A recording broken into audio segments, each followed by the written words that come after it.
Hello guys, welcome back to my channel. इस video के साथ मैं एक न्यू चीज़ स्टार्ट कर रही हूँ और एक बहुत ही इंटरेस्टिंग चीज़ स्टार्ट कर रही हूँ जो कि अभी तक मैंने अपने चैनल में स्टार्ट नहीं करी थी। That is GA general awareness. और जिसका आज हम जो फर्स्ट टॉपिक ले रहे हैं वो रिलेटेड है पॉलिटी से। पॉलिटी, वो भी अर्ली पॉलिटी, राइट, जब ब्रिटिशर्स थी। तो ये जो नोट है वो मैंने प्रिपेयर करा है। तो अगर किसी को इसका स्क्रीनशॉट लेना है तो स्क्रीनशॉट ले सकता है। स्टार्ट करेंगे। मैंने एक मैप के थ्रू समझाने की कोशिश करी है सो दैट इजी हो समझना।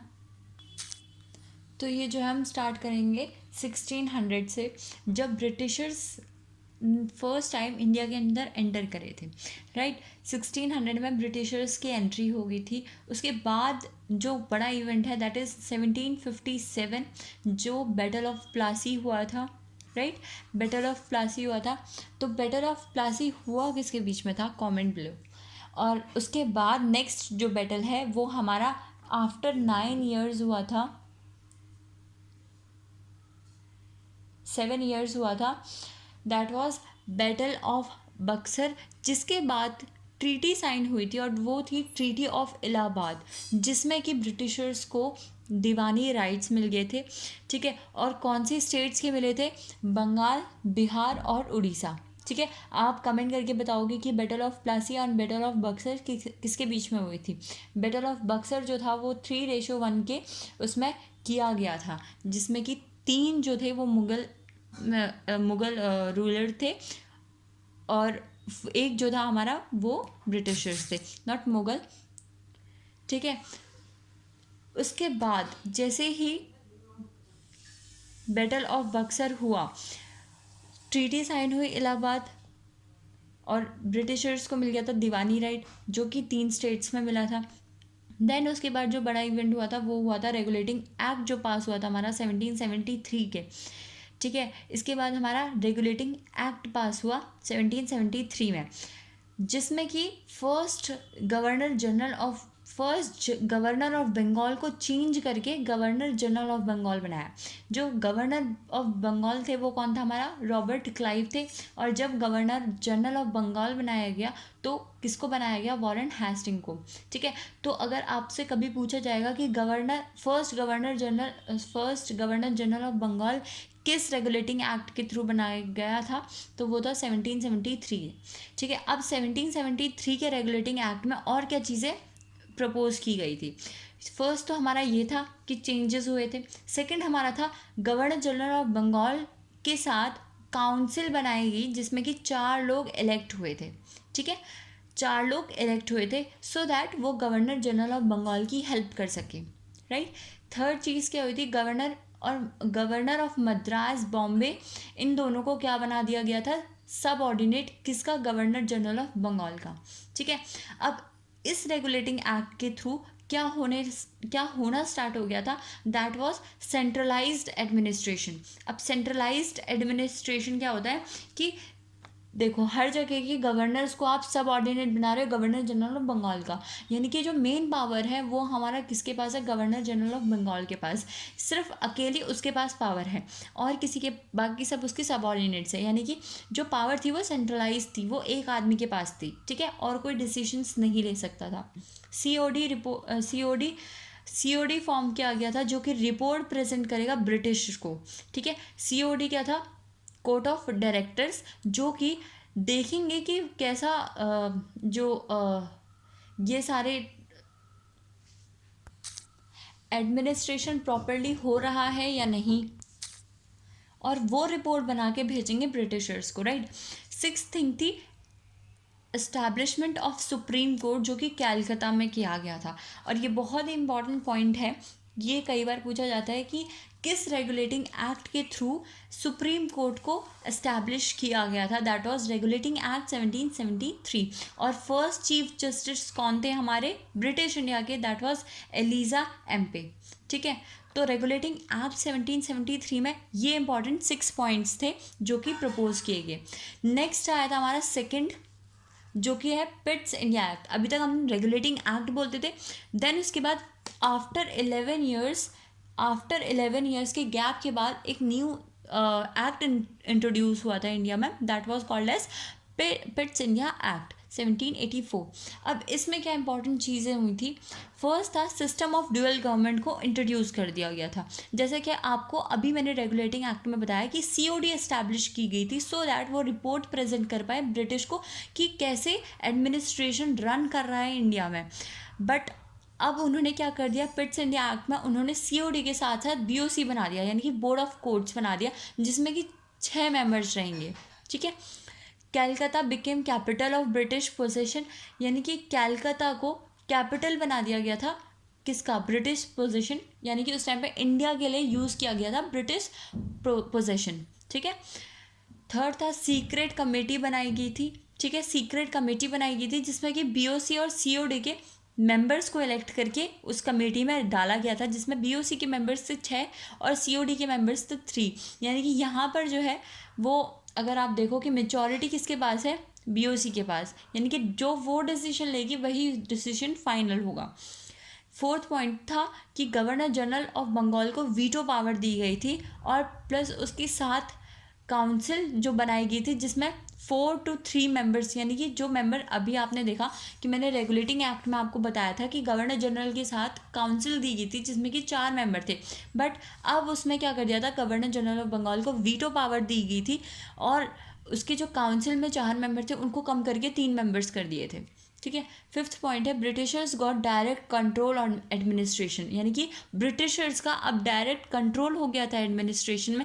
बिकॉज यहाँ पर आप देख सकते हो जो सीक्रेट कमेटी बनाई गई थी उसमें जो बीओसी है, जो ब्रिटिशर्स के आदमी है, उसके 6 मेंबर्स थे, यानी कि जो ब्रिटिशर्स बोलेगा वही चीज़ यहाँ पर लागू होगी।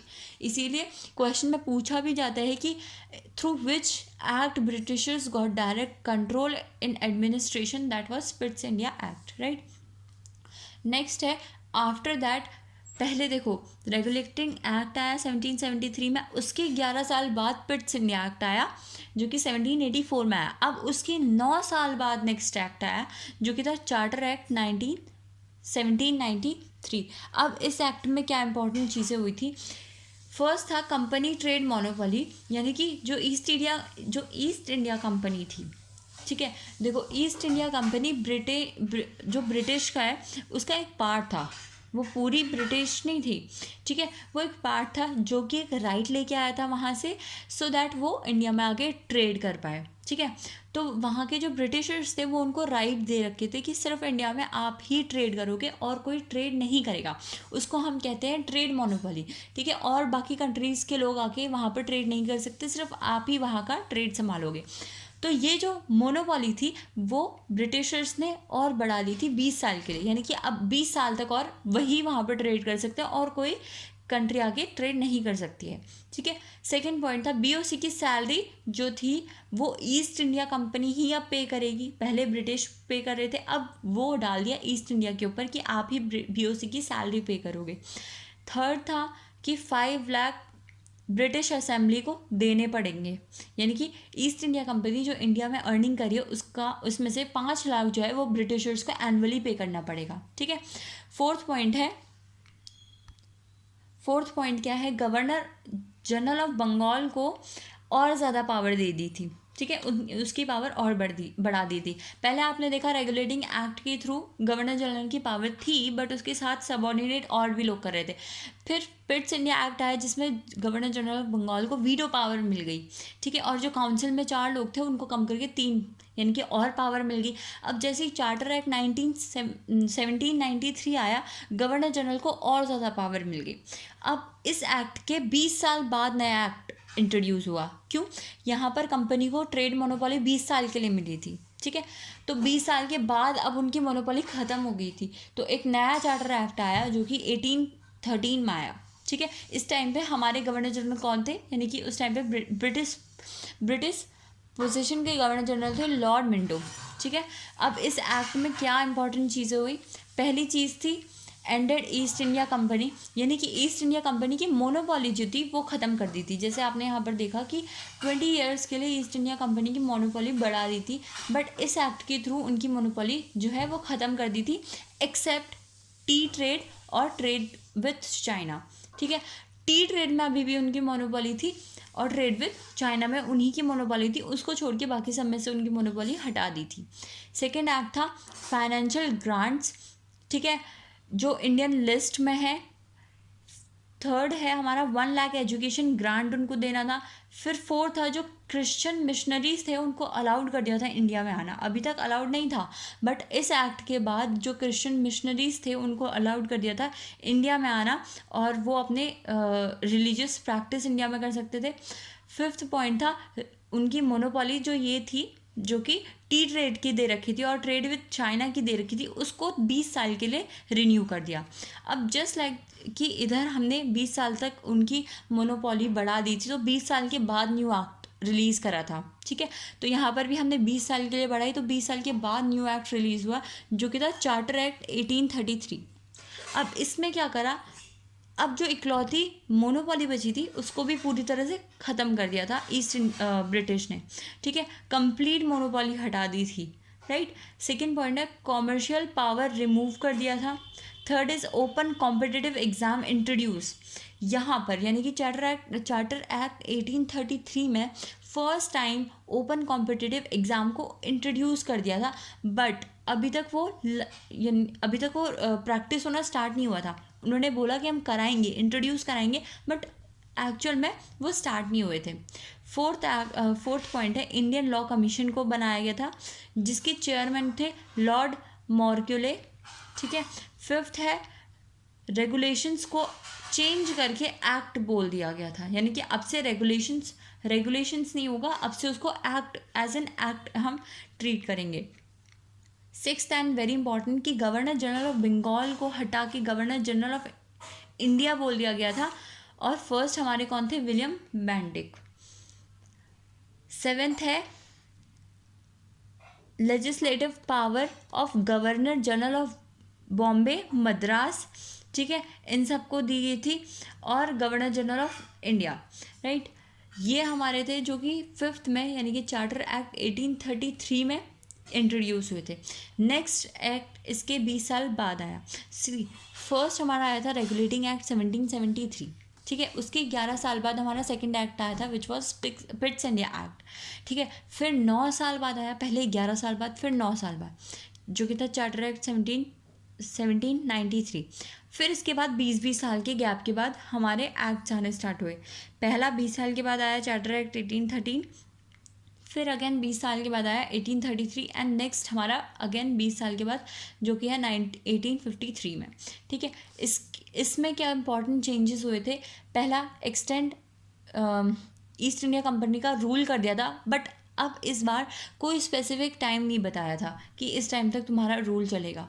सेकंड था गवर्नर जनरल काउंसिल में एग्जीक्यूटिव और गवर्नर जनरल ऑफ काउंसिल को 2 चीज़ में सेपरेट कर दिया गया था, जो कि था एक था एग्जीक्यूटिव, एक था लेजिस्लेटिव, ठीक है। इंडियन लेजिस्लेटिव काउंसिल को मिनी पार्लियामेंट भी कहा जाता है, ये इंपॉर्टेंट पॉइंट है, ठीक है। 6 मेंबर्स थे जिसमें 4 फ्रॉम लोकल, यानी कि 4 जिसमें से इलेक्ट होंगे लोकली, ठीक है। थर्ड था हमारा ओपन रिक्रूटमेंट, जो कि यहाँ पर हमें इंट्रोड्यूस किया गया था, वो एक्चुअल में अप्लाई यहाँ पर हुआ, और जिसमें से हमारे फर्स्ट इंडियन जो थे जिन्होंने ये एग्ज़ाम क्लियर करा था वो थे सत्येंद्र नाथ टैगोर, जो कि 1864 में करा था, और ये कब हुआ था, जब डलहौजी का पीरियड चल रहा था, ठीक है। तो चार्टर एक्ट 1853 में ये इंपॉर्टेंट चीज़ें हुई थी। नेक्स्ट हमारा आया after the revolt of 1857 which was very famous. इसके ऊपर भी अगर आप चाहो तो मैं एक स्पेसिफिक वीडियो बनाऊंगी, बट अभी हम नेक्स्ट डिस्कस करते हैं। नेक्स्ट हमारा आफ्टर रिवोल्ट ऑफ 1857 के बाद आया था which was government of India act 1858। इस रिवोल्ट के बाद हमारा एक्ट का नाम ही चेंज करके गवर्नमेंट ऑफ इंडिया एक्ट किया गया था, ठीक है। इसमें बहुत इंपॉर्टेंट चीज़ें, बहुत ही ज़्यादा इंपॉर्टेंट चीज़ें हुई थी। क्या क्या हुई थी, ईस्ट इंडिया कंपनी को कम्प्लीटली अबॉलिश कर दिया था। अब जो रूल करेगा दैट वाज क्राउन रूल करेगा, और क्राउन रूल स्टार्ट हो गया था। गवर्नर जनरल ऑफ इंडिया को अब नाम चेंज करके वाइसरॉय ऑफ इंडिया कर दिया गया था, ठीक है। एबॉलिश्ड BOC एंड COD दोनों को हटा दिया था। सेक्रेटरी ऑफ स्टेट को इंट्रोड्यूस करा था।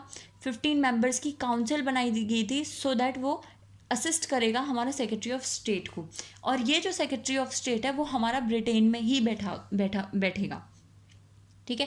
सेक्रेटरी ऑफ स्टेट जो उन्होंने प्रपोज किया था वो ब्रिटेन में ही बैठ के रूल करेगा, उसकी जो 15 मेंबर काउंसिल है वो इसको असिस्ट करेगी, ठीक है। ये इंपॉर्टेंट चीज़ें हुई थी गवर्नमेंट ऑफ इंडिया एक्ट 1853 में। ये जो चेंजेस हो रहे हैं कि पहले गवर्नर ऑफ बंगाल से गवर्नर जनरल ऑफ बंगाल बनाए गए, कौन से में, रेगुलेटिंग एक्ट 1773 में। ये सब इंपॉर्टेंट पॉइंट है जहाँ पर ये चेंजेस हुए हैं, ठीक है, तो उस एक्ट को याद करना है। नेक्स्ट हमारा था इंडियन काउंसिल एक्ट 1861 आया था, जिसमें कि इंडियन अलाउड हो गए थे लॉ मेकिंग प्रोसेस में, ठीक है। अभी तक लॉ मेकिंग प्रोसेस में कहीं पर भी इंडियंस अलाउड नहीं थे, बट इस एक्ट के थ्रू पहली बार Indians were allowed in law making process. Viceroy will nominate, ठीक है, वायसरॉय ही नॉमिनेट करेगा, कहाँ कहाँ पर। वायसरॉय इस टाइम पे कौन था, लॉर्ड कैनिंग, ठीक है, राजा ऑफ बनारस, महाराजा ऑफ ये क्लियर नहीं लिखा, और ये 3 लोग थे, इनको वायसरॉय ने ही नॉमिनेट करा था, राइट। नेक्स्ट था प्रोसेस ऑफ डिसेंट्रलाइजेशन। अभी तक मैंने आपको बोला था, अभी तक जो एडमिनिस्ट्रेशन था वो हमारा सेंट्रलाइज्ड एडमिनिस्ट्रेशन था, एक के हाथ में ही पूरी पावर थी, ठीक है। बट इस एक्ट के through process of decentralization start होने लग गया, ठीक है। यानी कि डिसेंट्रलाइजेशन मतलब जो पावर्स हैं वो डिवाइड होने लग गई। अब एक ही के हाथ में पावर नहीं है, अब हर एक लेवल में पावर डिवाइड हो रही है, ठीक है। न्यू लेजिस्लेटिव काउंसिल बनाएगी, राइट। तो ये इंपॉर्टेंट चेंजेस थे इंडियन काउंसिल एक्ट में। सबसे ज़्यादा इंपॉर्टेंट था कि डिसेंट्रलाइजेशन ऑफ पावर होने स्टार्ट हो गई थी, ठीक है, और Indians were allowed in law making process. अब इसके ऑलमोस्ट 31 साल बाद अगला एक्ट आया, which was Indian council act 1892। अब यहाँ पर यह इंपॉर्टेंट चीज़ हुई, Indian get power to discuss budget and ask additional question to executive. Law making process में इंडियंस को अलाउड था, बट वो क्वेश्चन नहीं पूछ सकते थे, ठीक है। बट इस एक्ट के थ्रू अब इंडियंस जो थे उनको क्या पावर मिल गई कि वो बजट को डिस्कस कर सकते हैं और अपना एडिशनल क्वेश्चन पूछ सकते हैं एग्जीक्यूटिव में, ठीक है। Nomination of some non official members भी स्टार्ट हो गए थे, जिसमें सेंट्रल मेंबर में 16 मेंबर्स अलाउड थे इंडियंस, राइट। नेक्स्ट हमारा एक्ट है 10, जो कि Indian council act 1909, which was very important, और इसको हम मॉडल मिंटो रिफॉर्म भी बोलते हैं। इसमें क्या हुआ था, जो सेंट्रल साइज था, जो कि मैंने बोला सेंट्रल में 16 मेंबर्स वर अलाउड इंडियन, ठीक है, 16 इंडियन मेंबर्स वर अलाउड। अब यहाँ पर सेंट्रल साइज को इंक्रीज़ कर दिया गया, ठीक है, इंक्रीज़ करके 16 को 60 में चेंज कर दिया गया। यानी कि यहाँ पर हमें एक बहुत ही बड़ा चेंजेस दिखने में मिला साइज़ में, ठीक है। प्रोविंशियल लेजिस्लेटिव मेजॉरिटी इंक्रीज़ कर दी गई थी, ठीक है। अब देखो यहाँ पर क्या था कि बजट डिस्कस कर सकते थे बस, और एक एडिशनल क्वेश्चन पूछ सकते थे, सिर्फ एक क्वेश्चन अलाउड था। बट यहाँ पर हम सप्लीमेंट्री क्वेश्चन भी अलाउड कर दिया गया, मतलब अगर आपने कोई क्वेश्चन पूछा, उसके आंसर से आप सेटिस्फाई नहीं हो, तो आप सप्लीमेंट्री क्वेश्चन पूछ सकते हो, ठीक है। और मोर रेजोल्यूशन ऑन बजट था। थर्ड पॉइंट है वायसरॉय एग्जीक्यूटिव काउंसिल में इंडियंस की एंट्री स्टार्ट हो गई, ठीक है। जो वायसरॉय की एग्जीक्यूटिव काउंसिल थी, ठीक है, जो मैंने बताया था कि वायसरॉय की एग्जीक्यूटिव काउंसिल है, अब उसमें इंडियंस की एंट्री हुई थी, और फर्स्ट इंडियन कौन थे, सत्येंद्र सिन्हा थे। फोर्थ है सेपरेट इलेक्टोरेट फॉर मुस्लिम। ये तो बहुत ही पॉपुलर है इस एक्ट का, मॉडल मिंटो रिफॉर्म का, बहुत इंपॉर्टेंट है कि यहाँ पर मुस्लिम्स के लिए एक सेपरेट इलेक्टोरेट बना दिया गया था, और फादर ऑफ कम्युनल इलेक्टोरेट भी किसको बोलते हैं, मॉडल मिंटो को बोलते हैं, ठीक है। ये इंपॉर्टेंट पॉइंट्स थे इंडियन काउंसिल एक्ट 1909 के। उसके बाद नेक्स्ट जो हमारा एक्ट था वो गवर्नमेंट ऑफ इंडिया एक्ट 1990 था, ठीक है। इसमें फर्स्ट चीज़ क्या थी, रिस्पॉन्सिबल गवर्नमेंट फॉर्म हुई। सेकंड, बाई कैमरलिज्म इंट्रोड्यूस हुआ, जिसमें अपर और लोअर हाउस बनाए गए, ठीक है, बहुत ही इंपॉर्टेंट है ये पॉइंट। थर्ड था डायरेक्ट इलेक्शन स्टार्ट हुए। अभी तक इनडायरेक्ट इलेक्शंस यानी कि अंदर ही अंदर इलेक्शंस होते थे, बट यहाँ से डायरेक्ट इलेक्शन स्टार्ट हुए। फोर्थ, डिविजन्स ऑफ सब्जेक्ट हुए।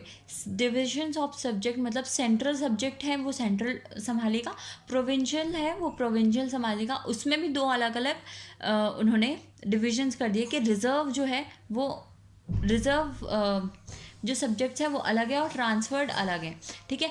रिजर्व में क्या आता है आपका, फाइनेंशियल आता है, और ट्रांसफ़र में क्या होता है, सेल्स, एजुकेशन, ये सब आता है। अब यहाँ जो ये आप चार्ट देख रहे हो इसके थ्रू क्या बोलते हैं कि पहली बार डायरकी यूज़ हुई, इंट्रोड्यूस हुई, ठीक है। फिफ्थ पॉइंट है पीपल गेट वोटिंग राइट्स। यहाँ पर लोगों को वोटिंग राइट्स मिले, पर उन्हीं लोगों को मिले थे जिन हाई टैक्स पेयर थे, ठीक है। यहाँ पर देखो आपको बताया जैसे मैंने, डायरेक्ट इलेक्शन स्टार्ट हो गया, यानी कि अब लोग नॉमिनेट करेंगे, बट अभी पूरे लोग नॉमिनेट नहीं करेंगे, जो सबसे ज़्यादा टैक्स पे करता है उसी को वोटिंग राइट मिला, ठीक है। सिक्स्थ है separate electorate given to 6 Christian Anglo Indian. अभी तक मुस्लिम के लिए था, अब इनके लिए भी फॉर्म हुआ, सिख, क्रिश्चियन, एंग्लो इंडियन के लिए, ठीक है, अलग से इलेक्टोरिएट दिया था। Central public service commission setup हुआ, और यही इंपॉर्टेंट चीज़ है। और इसमें, इस एक्ट में इतनी ही इंपॉर्टेंट चीज़ है जो कि बहुत इंपॉर्टेंट है एग्जाम पॉइंट ऑफ व्यू से, राइट। अब इस एक्ट के बाद, यानी कि गवर्नमेंट ऑफ इंडिया एक्ट 1990 के बाद क्या हुआ, साइमन कमीशन आया।